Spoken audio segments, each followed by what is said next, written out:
security and the likes. While we're talking about farming or production in Nigeria to ensure that it's enough for us in Nigeria, you also have the customs being, for lack of a better word, being fingered in this situation of allowing foods to cross the border illegally.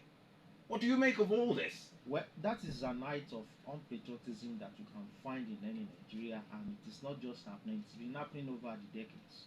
So, finding some custom buses, or some sectional buses, being complicit in this kind of thing is not new. Of course, if you go across all their stations, all their posts, you will find such a thing happening there. In fact, some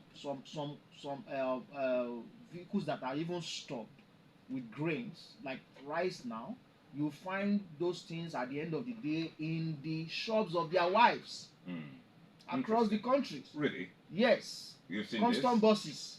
You find those things in the shops of their wives, their relatives, owning those shops, and you find those goods in those places. Interesting. Sometimes when they say they want to do auctions, it's their people that they auctions those cars, those rice, those commodities. You're sure of this?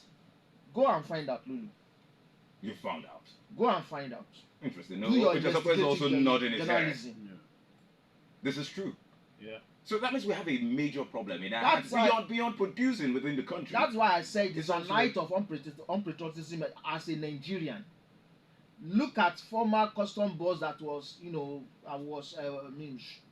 thrown out of office when Buhari came in. Do you know how much he returned? He was alleged to have stolen about 12 billion. Yeah, immediately he returned 2 billion. 2 billion immediately. Then the rest now is history. We have not found out maybe the rest of the alleged something that money that he was alleged of was returned. And so other custom bosses across that have even sat on those places. Yes, high-ranking officials. Yes. Billions of naira. So it's not even about custom. It's about all our security agencies. It's all about Nigerians. Nigerians. So even if the government gets the policy right for food production, food might be smuggled out of the country as long as bribes are paid. How will the government now tackle that? Yes, it's the government's responsibility to make sure that law enforcement are done in the interest of the people. Because we're talking about fuel subsidy now. The excuses given by government are the issues of this fuel are being smuggled out of the country. Yeah. Whose responsibility is it to prevent smuggling? It's the government. It's the government. So some people are inflating the figures of daily consumption of petrol. It's not the subsidy itself that is bad. It is how we are implementing how it it was abused. and yes. So and it is the government's responsibility to prevent the abuses. You understand? But on the larger scale, we have to change our orientation. There is no patriotism, virtually anywhere again.